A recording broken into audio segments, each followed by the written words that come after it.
সুপ্রিয় দর্শক, আসসালামু আলাইকুম। আপনাদের সবাইকে আমন্ত্রণ জানাচ্ছি বাংলা স্পোর্টসের নিয়মিত আয়োজন স্পোর্টস শোয়ের আজকের পর্বে। আপনারা জানেন যে আমরা ঠিক গত পর্বেই কথা বলার চেষ্টা করেছি শ্রীলঙ্কা সফরে রয়েছে বাংলাদেশ ক্রিকেট দল। এই মুহূর্তে ওয়ানডে সিরিজ চলমান এবং বাংলাদেশ প্রথম ওয়ানডেতে হেরে যাওয়ার পর দ্বিতীয় ওয়ানডেতে কামব্যাক করবে কিনা সে বিষয়টি নিয়ে আমরা কথা বলেছিলাম এবং আমরা খুব দৃঢ়ভাবে প্রত্যাশা রেখেছিলাম বাংলাদেশ অবশ্যই দ্বিতীয় ম্যাচে কামব্যাক করবে। সেটি হয়েছে, বাংলাদেশ দুর্দান্ত খেলে কিন্তু দ্বিতীয় ওয়ানডেতে কামব্যাক করেছে। এখন আমরা প্রত্যাশা করতেই পারি টাইগাররা অবশ্যই ওয়ানডে সিরিজ জিতবে শ্রীলঙ্কার বিপক্ষে। আমরা গত দ্বিতীয় ওয়ানডেতে টাইগার ক্রিকেটারদের কাছ থেকে যে পারফরমেন্স দেখেছি, আমরা খুব সঙ্গত কারণে প্রত্যাশা করতে পারি তৃতীয় ম্যাচ জিতে বাংলাদেশ ওয়ানডে সিরিজ জয়লাভ করবে। আর এই বিষয়টি নিয়ে কথা বলার জন্য আজকে আমাদের সাথে স্টুডিওতে আমন্ত্রিত অতিথি হিসেবে রয়েছে আরফিন অন্ত জুয়েল। আমরা তার সাথে এই বিষয়টি নিয়ে কথা বলবো যে তৃতীয় ম্যাচ জিতে বাংলাদেশ ওয়ানডে সিরিজ জয়লাভ করতে পারে কিনা। আরফিন অন্ত জুয়েল, আপনাকে স্বাগত স্পোর্টসের আজকের পর্বে। আপনাকেও ধন্যবাদ। কেমন আছেন আপনি? ভালো আছি। ঠিক আমরা যেমনটি বলছিলাম যে ঠিক গত পর্বেই যে বাংলাদেশ হয়তো কামব্যাক করবে এবং খুব ভালোভাবেই কামব্যাক করবে, সেটিই হয়েছে ওয়ানডে সিরিজে। এখন প্রশ্ন, এখন সম্ভাবনা দেখা যাচ্ছে সিরিজ জয়ের, তৃতীয় ম্যাচ জিতে সিরিজ জয়ের সম্ভাবনা যেটি বাংলাদেশের সামনে। আপনার কাছে কি মনে হয় যে স্বাগতিক দেশ হিসেবে শ্রীলঙ্কা দ্বিতীয় ম্যাচে হেরে গিয়ে, যেখানে প্রথম ম্যাচে দুর্দান্তভাবে বাংলাদেশকে পরাজিত করার পর তারা ধরেই নিয়েছিল দ্বিতীয় ম্যাচ জিতে হয়তো সিরিজ জয়লাভ করবে, কিন্তু ঘটেছে উল্টাটা। বাংলাদেশ দুর্দান্ত ডমিনেটিং ক্রিকেট খেলে কিন্তু শ্রীলঙ্কাকে হারিয়েছে এবং মোস্তাফিজ আবারও সুপার পারফর্ম করেছে লাস্টের দিকে এসে। আরও কয়েকজনের কথা না বললেন, তো আপনার কাছে কি মনে হয় যে এই দ্বিতীয় ম্যাচ বাংলাদেশ জিতে যাওয়ার ফলে শ্রীলঙ্কার টিম এখন প্রেসারে কিনা? হ্যাঁ, আমি বলবো শ্রীলঙ্কার বিপক্ষে দাপুটে খেলেছে বাংলাদেশ। আমি যেটি গত পর্বে আমি বলেছিলাম বাংলাদেশ কামব্যাক দেওয়ার মতো দল, এবং বাংলাদেশ কি দারুণভাবে আসলে শ্রীলঙ্কার বিপক্ষে কামব্যাক দিয়েছে। এটি বাংলাদেশের বর্তমান যে পারফরমেন্স এটি বলবো না, অতীতীয় বড় বড় দলের সাথে আসলে প্রথম ম্যাচ হেরেছে বা পূর্বে সিরিজ হেরেছে। সিরিজ হেরে যাওয়ার পরও তারা কিন্তু তৃতীয় ওয়ানডে বা দ্বিতীয় ওয়ানডেতে দারুণ কামব্যাক দেওয়ার ইতিহাস বা নজির ছিল। সেই নজির থেকেই আমি বলেছিলাম যে বাংলাদেশ কামব্যাক দেওয়ার মতো দল। ইভেন আমি বলবো শ্রীলঙ্কার বিপক্ষে প্রথম ম্যাচটিও জয় পাওয়ার সম্ভাবনা অনেক বেশি ছিল, যদিও বাংলাদেশের ব্যাটিং বিপর্যয়ের কারণেই আসলে সেটি সম্ভব হয়নি। তবে দ্বিতীয় ম্যাচে সেই ঐতিহাসিক কামব্যাক যেটি বাংলাদেশ করে থাকে, সেটি শ্রীলঙ্কার বিপক্ষে প্রেমাদাসা স্টেডিয়ামে সেটি করে দেখিয়েছে। এটি বাংলাদেশের নতুন কোনো বৈশিষ্ট্য না, অনেক আগের বৈশিষ্ট্য। এটি বাংলাদেশের দাপুটে জয় বলবো আমি, কারণ এই মাঠেই ইন্ডিয়ার বিপক্ষে বাংলাদেশে জিতেছিল ঐতিহাসিক ম্যাচ। তারপরেই আমি এই ম্যাচটিকেই ধরে রাখবো, কারণ শ্রীলঙ্কার মাটিতে প্রেমাদাসা স্টেডিয়ামে প্রায় 35,000 দর্শক ধারণ ক্ষমতা। সেই দর্শকের রীতিমতো নাকানি চুবানি দিয়েছে বাংলাদেশের ব্যাটাররা এবং বলাররা। এটি বাংলাদেশের আমরা যদি বাংলাদেশ শ্রীলঙ্কার ওয়ানডে সিরিজের ঠিক দ্বিতীয় ওয়ানডেটার কথা বলি, বিশেষ করে বাংলাদেশ টিমের বেশ কয়েকটি পয়েন্ট নিয়ে আসলে আমরা আজকে আলোচনা করার চেষ্টা করব। পয়েন্টগুলো যদি আমরা এইভাবে বলি, যেমন আপনি অবশ্যই খেয়াল করেছেন লিটন দাসের রিপ্লেসমেন্ট শামীম পাটোয়ারি দুর্দান্ত পারফরমেন্স করেছে এবং ডেথ ওভারে মোস্তাফিজুর রহমান কেন এখনও বিশ্বসেরাদের একজন সেটিও কালকে প্রমাণ করেছে। বাংলাদেশের ফিল্ডিং তুলনামূলক খারাপ বলবো ঠিক না, যদিও কতগুলো মিসফিল্ডিং এবং ক্যাচ মিস হয়েছে। এবং তারপর আরেকটি জিনিস যেটি আমরা দেখছি, তানভীর ইসলামের কিন্তু দুর্দান্ত ফাইফার। এই বিষয়গুলি নিয়ে আমরা আসলে আজকে আমরা কথা বলার চেষ্টা করবো। তো আপনার কাছে কি মনে হয় যে, এবং তানজিম সাকিবের যে 33 রান, যেটি বাংলাদেশকে আসলে লড়াকু পুঁজি সংগ্রহ করতে সহায়তা করেছে, আসলে অনেকগুলো পয়েন্টই কালকের খেলায় বাংলাদেশের পক্ষে ছিল। তা আমরা একটা একটা করে যদি আপনার কাছে জানতে চাই, যেমন 10th ওভারে যখন মনে হচ্ছিল যে শ্রীলঙ্কার ব্যাটার জেনিত হয়তো ম্যাচটা বের করে নিয়েই যাবে, মোস্তাফিজের ঠিক সম্ভবত 48তম ওভারের প্রথম বলেই কিন্তু 6 মেরে দেয় এবং সেকেন্ড বলে মোস্তাফিজের যে স্লোয়ার সেটা বুঝতে না পেরে কটন বল মোস্তাফিজের কাছে। আসলে মোস্তাফিজ ডেথ ওভারে বিশ্বসেরাদের একজন, আপনি কি মনে করেন? হ্যাঁ, অবশ্যই মুস্তাফিজুর রহমান ডেথ ওভারে বিশ্বের সেরাদের তালিকায় থাকবে। আইপিএলে তার পারফরমেন্স দেখেছেন, বাংলাদেশের হয়ে অস্ট্রেলিয়ার বিপক্ষে ঘরের মাটিতে সেখানেও দাপট দেখিয়েছেন। তিনি আসলে ডেথ ওভারে একটা বিপক্ষ দলের জন্য কত বড় হুমকি, সেই হুমকি যেন শ্রীলঙ্কার বিপক্ষে তিনি করে দেখিয়েছেন। আসলে এই মুস্তাফিজুর রহমানের কথা যদি বলি, পুরো ম্যাচটিতেই তিনি কিন্তু ভালো বল মানে সেরকমভাবে আসলে ছন্দে ছিলেন না। তার ছন্দটা এসেছে আসলে ডেথ ওভারে গিয়ে, অর্থাৎ 40 ওভারের পরে। 40 ওভারের পরে আসলে তার যে পারফরমেন্স থাকে, তার যে বোলিং নৈপুণ্য থাকে, এটি থেকে বলা যায় ডেথ ওভারে মুস্তাফিজ কতটা ডেঞ্জারাস বিপক্ষ দলের জন্য। না, এবং সেটি বলেছে, এবং এই কথাটি কিন্তু বলেছে শ্রীলঙ্কা ক্রিকেটের অধিনায়ক, সেটি বলেছে যে মোস্তাফিজ বিশ্বসেরাদের একজন ডেথ ওভারে, এবং সে নিয়মিত আইপিএলে খেলে থাকে এবং আইপিএলেও তিনি ডেথ ওভারে সেম বোলিং করে থাকে, তার অনেক রেকর্ড আছে ডেথ ওভারে বোলিং করে টিমকে জেতানো। এবং বিশেষ করে অনেকেই বলার চেষ্টা করছে যে মোস্তাফিজ জেনিথকে যেভাবে ফেরত, একটা সময় মনে হচ্ছিল বাংলাদেশ খুব সহজেই হয়তো ম্যাচটা জিতে যাবে, কিন্তু জেনিথ যখন অ্যাটাকিং শুরু করলো মনে হচ্ছিল যে হয়তো শ্রীলঙ্কা ম্যাচটাকে বের করে নিয়েই যাবে। ঠিক এই জায়গাটাতেই ক্রিকেট বিশ্লেষকরা যেটি বলার চেষ্টা করছে যে মোস্তাফিজ শুধুমাত্র জেনিথকে আউটই করেনি, ওই কটন বলটা আসলে বাংলাদেশকে ম্যাচও জিতিয়েছে। আপনি তাই মনে করেন কিনা? হ্যাঁ, ম্যাচের মোড় অনেকটা ঘুরে গিয়েছে মোস্তাফিজুর রহমানের দারুণ সেই স্পেলিংয়ে। সেই সাথে ক্যামিও হিসাবে তানজিদ হাসান সাকিবের বোলিং, তিনিও দারুণ বল করেছে খুব কম সংখ্যক, যদিও প্রথমে তিনি বেশি রান কনসিভ করেছে, পরবর্তীতে তিনি ঘুরে দাঁড়িয়েছেন, দারুণ সব বল করেছেন, বলে সুইং করিয়েছেন। সেই সাথে মোস্তাফিজুর রহমান যেমন দারুণ এক প্লে করেছে, সেই সাথে আমি তানজিদ হাসান সাকিবকেও বলবো তার দারুণ অ্যাগ্রেশনের বোলিং, দারুণভাবে কম্বিনেশনে দারুণ বল করেছে। সেই সাথে সবচেয়ে বেশি যেটি গুরুত্বপূর্ণ বা হচ্ছে বাংলাদেশের ম্যাচকে ঘুরিয়ে দিয়েছে অনেকটা, অর্থাৎ বাংলাদেশ একটা সময় মনে হচ্ছিল বাংলাদেশ হেরে যাবে, শ্রীলঙ্কা ভালো শুরু করেছিল, মিডল অর্ডারের ব্যাটসম্যানরা ভালো শুরু করেছে, যদিও বাংলাদেশের বোলিং দাপটে তাদের ব্যাটিং বিপর্যয় ঘটেছে, যেটি বাংলাদেশের প্রথম ওডিআইতে বাংলাদেশের যে ব্যাটিং বিপর্যয়, সেই ব্যাটিং বিপর্যয় যেন দেখলো শ্রীলঙ্কা ক্রিকেট দল।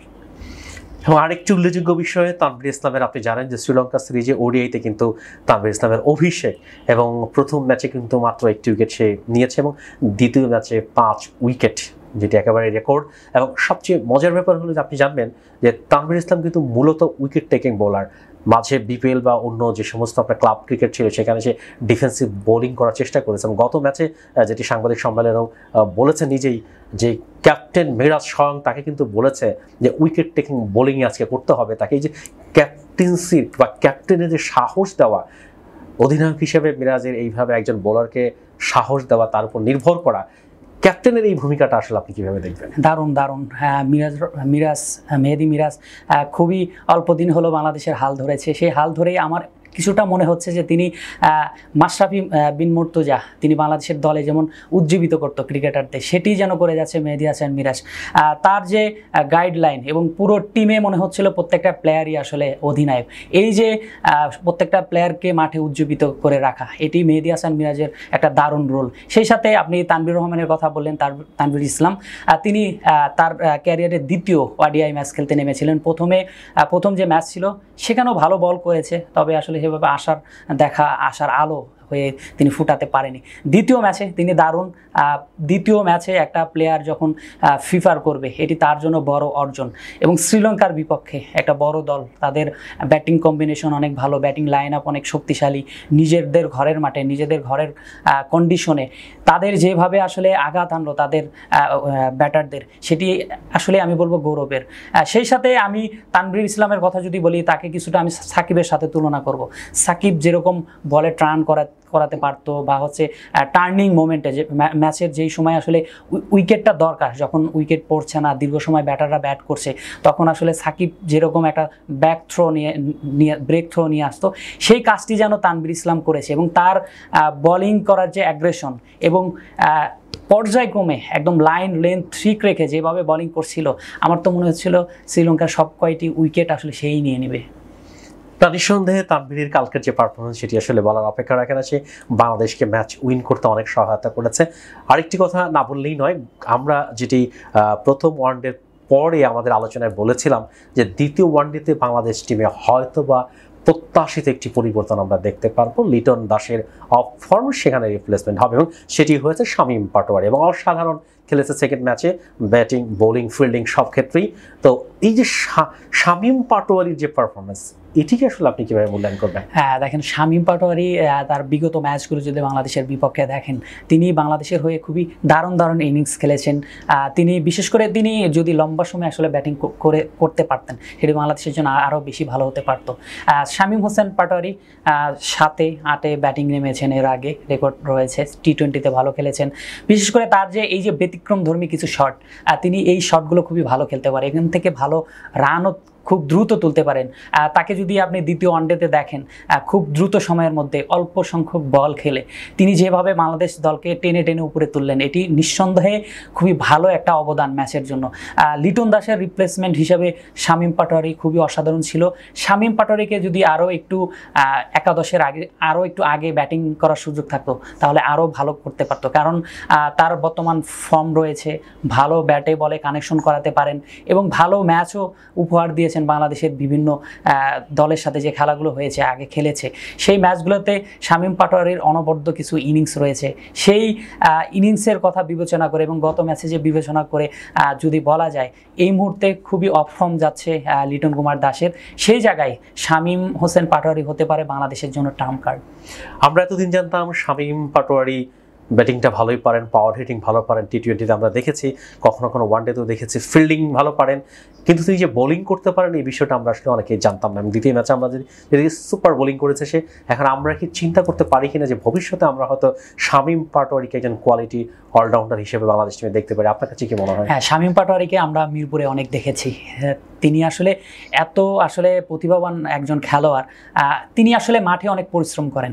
তাকে নিয়ে একসময় অনেক ট্রল হয়েছে, তাকে অনেক বিষয় নিয়ে তাকে বলা হয়েছে, কিন্তু আসলে মাঠের প্র্যাকটিসে তাকে আমরা সামনে থেকে দেখি, নেট অনুশীলনে তাকে আমরা দেখি। তিনি আসলে খুবই পরিশ্রমী একজন খেলোয়াড়। ব্যাটিংয়ের পাশাপাশি তিনি বোলিং করেন নিয়মিত, আমরা যেটা নেটে দেখেছি। সেই বোলিং পারফরমেন্স কাজে লাগিয়েছে শ্রীলঙ্কার বিপক্ষে। কি দারুণভাবে আসলে অলরাউন্ডারের একটা যেন দায়িত্ব পালন করলেন। বাংলাদেশের অলরাউন্ডার পারফরমেন্সে একটা ঘাটতি রয়েছে। মেহেদী হাসান মিরাজ যদিও চেষ্টা করছেন এবং বাংলাদেশের হয়ে ভালো তিনি জয় উপহার দিয়েছেন মেহেদী হাসান মিরাজ, তবে সাম্প্রতিক তার বলে আসলে সেই ধারটা কমে গিয়েছে। দীর্ঘ 5 ম্যাচ পরে মেহেদী হাসান মিরাজ উইকেট পেয়েছেন।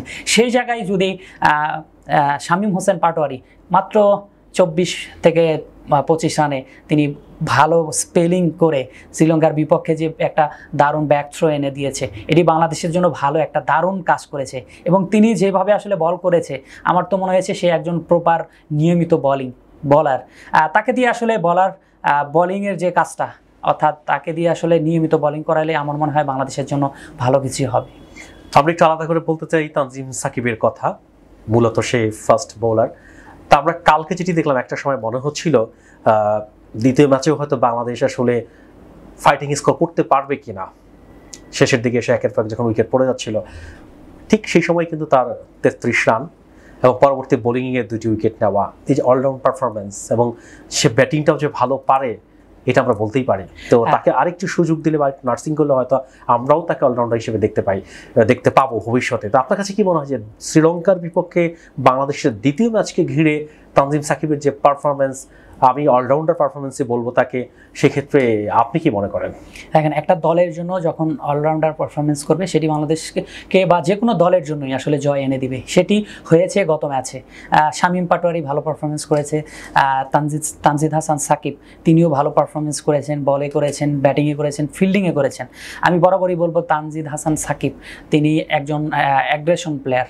তার খেলার মাঠে যখন তিনি থাকে, তার শরীরে তিনি যে একজন খেলোয়াড় এবং বাংলাদেশের হয়ে দারুণ কিছু দিবেন বা সামনে আরও দেওয়ার অপেক্ষা করছে, সেটি তার বডি ল্যাঙ্গুয়েজে দেখা যায়। তিনি ব্যাটিংয়ে নেমেছেন, তখন দলের লম্বা একটা চাপ চলছে, ওই সময় আসলে 8-9 ব্যাটিংয়ে নেমে কি দারুণভাবে শট খেলছিলেন, মনে হচ্ছে একজন প্রফেশনাল ব্যাটসম্যান এবং ওপেনিংয়ে নেমে তিনি খেলছেন। তার যে এই যে খেলার ধরন এবং যেভাবে রানটি তুলেছেন সেটি বাংলাদেশের জন্য দারুণভাবে কাজ করেছে। আপনি জানেন তখনও 200+ রান ক্রস করতে পারেনি বাংলাদেশ। ওই সময় নেমে বাংলাদেশকে একটা পয়েন্ট অফ ভিউতে নিয়ে গেছে যেখানে বাংলাদেশ যে স্কোর করলে শ্রীলঙ্কার বিপক্ষে ডোমিনেট করতে পারবে। এই যে 200-র পর যেভাবে তানজিদ হাসান সাকিব রান তুলছিলেন এবং স্কোরবোর্ডে তার সেই গুরুত্বপূর্ণ রানগুলো জমা হচ্ছিল, সেটি বাংলাদেশকে জয়ের পথে নিয়ে যাচ্ছিল। প্রথম ম্যাচে আমরা দেখেছি যে প্রেমাদাসা স্টেডিয়ামে অনেক বেশি রান হবে, ফ্লাড উইকেট, এখানে রান অনেক বেশি হয়। পূর্বেও এই স্টেডিয়ামের যে গড় রান রয়েছে সেটিও অনেক বেশি হয়ে থাকে। সেখানে মনে হয়েছিল যে এই মাঠে অনেক রান বেশি হবে। সেখানে আমার মনে হয়েছে দ্বিতীয় ম্যাচে যে এটি একটি স্পোর্টিং উইকেট ছিল যেখানে ব্যাটাররা রান করতে অনেক আসলে ভোগান্তিতে পড়েছিল। সেখানে নেমে তানজিদ হাসান সাকিব যেটা করেছে এটি অবিশ্বাস্য। সেটি এখন কথা হচ্ছে সিরিজ জয়ের কথা, এবং আপনি জানেন যে দ্বিতীয় ম্যাচ জেতার পরে নিঃসন্দেহে টাইগার শিবির আত্মবিশ্বাস বেড়েছে এবং সে আত্মবিশ্বাস নিয়ে তারা এখন ক্যান্ডিডেট তৃতীয় ম্যাচ খেলার জন্য। এবং অনেকেই বলার চেষ্টা করছে যে দ্বিতীয় ম্যাচ যেভাবে বাংলাদেশ কামব্যাক করেছে তাতে এখন প্রেশারটা উল্টো শ্রীলঙ্কার উপরেই পড়েছে, কারণ শ্রীলঙ্কা স্বাগতিক দেশ। এবং আপনি আসলে কতটা আশাবাদী টাইগারদের সিরিজ জয় নিয়ে? দেখেন, একটা উইনিং টিম, তারা জিতেছে তাদের মাটিতে, তাদের কন্ডিশনে। সেখানে পাল্লাকেলে স্টেডিয়ামে খেলা হবে, একটা স্টেডিয়াম থেকে যখন স্থানান্তর হবে সেখানে আসলে অনেক বিষয় আসলে পরিলক্ষিত হবে। এটি আসলে এই যে ভেন্যু, দুইটা ভেন্যুতে 3টা ওডিআই ম্যাচ, এখানে কিন্তু বিশেষ একটা ডিফারেন্সই কাজ করবে। কারণ একটা ম্যাচে একটা কন্ডিশনে খেলে সেখানে অভ্যস্ত হয়ে সাথে সাথে আসলে অন্য একটা ভেন্যুতে খেলা, এটি বাংলাদেশের জন্য একটা বিপদ হতে পারে। তবে আমি বলবো বাংলাদেশ বরাবরের মতোই যখন উইনিং কম্বিনেশনটা রাখে তখন আসলে তাদের পারফরমেন্সটা আরও দ্বিগুণ হয়ে যায়। এই যে বাংলাদেশের কামব্যাক দেওয়ার পর বাংলাদেশে উজ্জীবিত হয়, এটি আসলে ভালো কাজ করে বাংলাদেশের হয়ে। পাল্লেকেলে স্টেডিয়ামে তৃতীয় ওয়ানডে খেলা হবে, সেখানে আসলে বাংলাদেশের বেশ কিছু চ্যালেঞ্জ থাকবে। আপনি জানেন নাজমুল হাসান শান্ত বাংলাদেশের একজন অন্যতম সেরা ব্যাটসম্যান, যদিও তার ব্যাটিং ফর্মটা ভালো যাচ্ছে না, তবে তিনি কিন্তু গত ম্যাচে আসলে চোট পেয়েছেন। সেই চোট আপনি যেটি বলছিলেন উইনিং কম্বিনেশন, আমরা হয়তো সচরাচর যেটি দেখি যে যখন কোনো টিম ম্যাচ জিতে যায় পরবর্তী ম্যাচে উইনিং কম্বিনেশন আসলে ভাঙা হয় না, যদিও তৃতীয় ম্যাচে এই সিরিজে বাংলাদেশকে হয়তো উইনিং কম্বিনেশন ভাঙতে হচ্ছে। কারণ আমরা যতটুকু শুনেছি শান্ত রয়েছেন ইনজুরিতে, শান্ত রিপ্লেসমেন্ট হিসেবে হয়তো বা আমরা লিটন দাসকে দেখতে পারি, আবারও লিটন দাসকে ব্যাক করানো হতে পারে। এবং দ্বিতীয় ম্যাচে তাসকিন আহমেদের রিপ্লেসমেন্ট হিসেবে খেলেছেন হাসান মাহমুদ, আমরা হয়তো তৃতীয় ম্যাচে হাসান মাহমুদকে দেখবো না, তৃতীয় ম্যাচে হয়তো হাসান মাহমুদের জায়গায় আবারও ফিরবেন তাসকিন আহমেদ। এবং একটু বলে রাখা ভালো যে তাসকিন আহমেদ কিন্তু প্রথম ম্যাচে 4 উইকেট নিয়েছিল, এবং তাসকিন আহমেদের সেকেন্ড ম্যাচে ড্রপ করার অন্যতম কারণ ছিল তাকে আবার যেন সে চোটে আক্রান্ত না হন, সেই বিষয়টার জন্যই তাকে আসলে সেফ রাখার জন্যই তাকে দ্বিতীয় ম্যাচ থেকে ড্রপ করা। এই যে তৃতীয় ম্যাচে যদি আমরা বলি যে দুটো চেঞ্জ সম্ভাব্য, তার মধ্যে একটি চেঞ্জ অবশ্যই যে হাসান মাহমুদের জায়গায় তাসকিন আহমেদ, নাজমুল হোসেন শান্ত ইনজুরিতে পড়ে যান, সেইখানে আপনার লিটন কুমার দাসকে হয়তো রিপ্লেসমেন্ট হিসেবে আমরা দেখতে পারি। এই রিপ্লেসমেন্টটাকে নিয়ে আপনি কি বলবেন? দেখেন, বাংলাদেশের একটা ছোট স্কোয়াড, সেখানে অধিকাংশ প্লেয়াররা আসলে অফ ফর্মে ভুগছে। বিশেষ করে ওপেনিং যারা ব্যাটসম্যান রয়েছে তারা, বিশেষ করে পারভেজ হাসান ইমন দারুণ খেলেছে, তানজিদ হাসান তামিম তিনি আসলে সেইভাবে নিজেকে মেলে ধরতে পারছে না। তবে তিনি যদি আসলে মনোযোগী হন তবে বাংলাদেশের জন্য ভালো। আপনি লিটন কুমার দাসের কথা বললেন, যেহেতু বাংলাদেশের টাইগার শিবিরে নাজমুল হাসান শান্ত ইনজুরিতে পড়েছে এবং ইনজুরিতে পড়েছে অলরেডি, এবং তৃতীয় ম্যাচে সে ড্রপ আউট হতে পারে, সেই ক্ষেত্রে আমি বলবো লিটন কুমার দাস এর 100% তৃতীয় ওডিআইতে থাকবে। এবং আমরা দ্বিতীয় ম্যাচে দেখলাম লিটন কুমার দাস অফ ফর্মের কারণে কিন্তু তার রিপ্লেসমেন্ট হিসেবে শামীম পাটোয়ারিকে খেলানো হয়েছে, কিন্তু এখন শান্ত রিপ্লেসমেন্ট হিসেবে আবার লিটন কুমার দাসকে টিমে ব্যাক করানো হয়, সেটা আসলে কতটা ইফেক্টিভ হবে?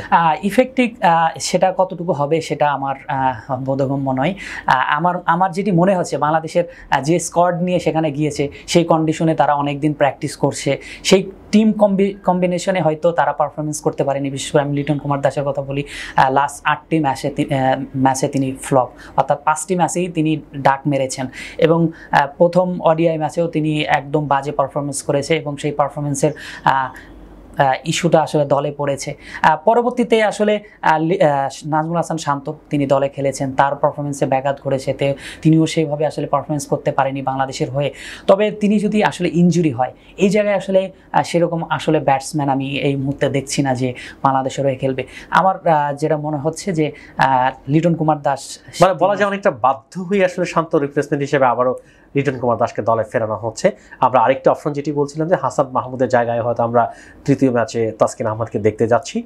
তো সেক্ষেত্রে আপনার প্রথম ম্যাচে ইনজুরি থেকে ফিরে 4 উইকেট দুর্দান্ত পারফরমেন্স, তো আপনার কাছে কি মনে হয় তৃতীয় ম্যাচকে ঘিরে তাসকিন আহমেদের কাছে আপনার কি প্রত্যাশা? দেখেন, আমি প্রথমেই বলিনি, প্রথম শোতে আমি বলেছি যে একটা ইনজুরির আসলে সেকেন্ড ওয়েভ থাকে, সেই ওয়েভটাই আসলে তিনি দীর্ঘ সময় বল করেছেন, 10 ওভার বল করেছেন, সেখানে আসলে তার একটা প্রেশার ক্রিয়েট হয়েছে, তার বা পায়ের গোড়ালিতে চোট ছিল, সেই চোট থেকে আসলে দীর্ঘদিন পর তিনি দলে ফিরেছেন। যদিও চোটটা গুরুতর ছিল না, আমরা যেটা শুনেছি, তবে আসলে থার্ড ম্যাচে যেন তিনি আসলে নিজেকে আরও উজাড় করে বাংলাদেশের হয়ে বোলিং করতে পারেন দীর্ঘ 10 ওভার। আর প্রথম ম্যাচের কথা যদি বলি, তিনি দারুণ বল করেছেন, 4 উইকেট পেয়েছেন। আমি যেটা বলেছিলাম যে তিনি আসলে বাংলাদেশের হয়ে খেলতে নেমে আসলে তিনি ব্রেক থ্রো অনেক দ্রুত এনে দিতে পারেন। বিশেষ করে তিনি প্রত্যেকটা ম্যাচেই আসলে উইকেটটা নেবেই, এবং সেটি হয়ে থাকে আর্লি উইকেট। এই যে আর্লি উইকেটে তার একটা অবদান রয়েছে, সেই অবদান অবশ্যই বাংলাদেশের দরকার। এবং এই যে চোটের ব্যাপারটা, আমার মনে হয় এটি কোনো গুরুতর চোট না, এবং তৃতীয় ম্যাচে পাল্লে গেলে যে খেলাটি হবে সেখানে অবশ্যই তাসকিন আহমেদ থাকবে এবং বাংলাদেশকে প্রাণ উজাড় করে আসলে খেলবে। আমরাও সেটি প্রত্যাশা করি, তাসকিন আহমেদ আরও ভালো পারফর্ম করবে এবং তাসকিন আহমেদের পারফরমেন্সকে ঘিরেই বাংলাদেশ হয়তো সিরিজ জয় করতে হবে। আমরা একেবারে অনুষ্ঠানের শেষ পর্যায়ে আমরা খুব সংক্ষেপে একটি প্রশ্ন রাখতে চাই যে হাসারাঙ্গাকে কিভাবে খেলতে হবে এটি নিয়ে বেশ আলোচনা চলছে, বিশেষ করে বাংলাদেশের ক্রিকেটকে নিয়ে যারা বিশ্লেষণ করে, যেটি বিশেষ করে দ্বিতীয় ম্যাচে তানজিম সাকিব দেখিয়েছে যে হাসারাঙ্গাকে অ্যাটাক করে খেলতে হবে, তাহলেই তাকে সহজেই খেলা সম্ভব। তাকে ডিফেন্সিভ খেলতে গেলেই আউট হওয়ার সম্ভাবনাটা বেশি থাকে। আপনার কাছে কি মনে হয়? এবং যেটি দ্বিতীয় ম্যাচে কিন্তু তানজিম সাকিব খুব ভালোভাবে সাকসেস হয়েছে হাসারাঙ্গার বিপক্ষে, তো আপনার কাছেও সেই বিষয়টি মনে হয় কিনা যে হাসারাঙ্গাকে আসলে আপনার অ্যাটাকিং মোডেই খেলা উচিত? হাসারাঙ্গার বলে আসলে দুইটা জিনিসই থাকে, আউট রান ইন রান যেটাই বলেন, তার বলে প্রচণ্ড সুইং হয়ে থাকে, যেটি আসলে ব্যাটসম্যানদের জন্য খুবই আসলে যারা নার্ভাসনেস কাজ করে, বিশেষ করে বাংলাদেশের বলাররা তো এমনিতেই আসলে স্পিনারদের খুবই কম খেলতে পারে।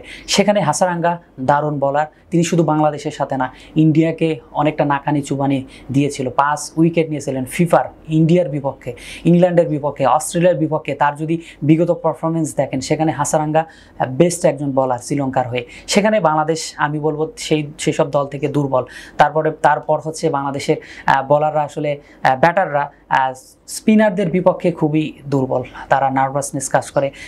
হাসারাঙ্গা বাংলাদেশের বিপক্ষে বল করলেই উইকেট পায়, এই যে একটা নার্ভাসনেস, এটি থেকেই আসলে বাংলাদেশ যারা ব্যাটার রয়েছে তারা আসলে হাসারাঙ্গাকে অনেকটা নার্ভাসনেসকে কেন্দ্র করেই তারা হাসারাঙ্গার উইকেট বিলিয়ে দিচ্ছে। তানজিম সাকিবের দেখানো পথেই হয়তো আগামী ম্যাচে বাংলাদেশের ব্যাটাররা হাসারাঙ্গার বিপক্ষে খেলবে। তো আরফিন আহমেদ জুয়েল, আপনাকে অসংখ্য ধন্যবাদ। আজকের মতো এখানেই শেষ করতে হবে আমাদের পর্ব, সময় স্বল্পতার কারণে। সুপ্রিয় দর্শক, আমরা যেমনটি বলছিলাম যে তৃতীয় ম্যাচে বাংলাদেশের টাইগাররা শ্রীলঙ্কার বিপক্ষে ম্যাচ জয় করবে টিম পারফরমেন্সের মধ্য দিয়ে, দ্বিতীয় ম্যাচের মতোই, এবং সিরিজ জয় করবে। আমরা সকলের মতো আমরাও সেটি প্রত্যাশা করি এবং আমাদের বিশ্বাস সেটি করা সম্ভব। বাংলাদেশের টিমের যে স্পিরিট, বাংলাদেশের টিমের যে কোয়ালিটি, বাংলাদেশের টিমের যে কম্বিনেশন, এবং খুবই প্রত্যাশার বিষয় আমরা তৃতীয় ম্যাচে তাসকিন আহমেদকে আবারও দলে পেতে যাচ্ছি। তো সেই জায়গা থেকেই আমাদের সকলেরই বিশ্বাস, সকলেরই প্রত্যাশা তৃতীয় ম্যাচেও বাংলাদেশ জয়লাভ করবে এবং এভাবেই হয়তো সিরিজ জয় করবে বাংলাদেশ, আমরা সেটি দেখতে পাবো। আজকের মতো এখানেই বিদায়, সেই প্রত্যাশায়।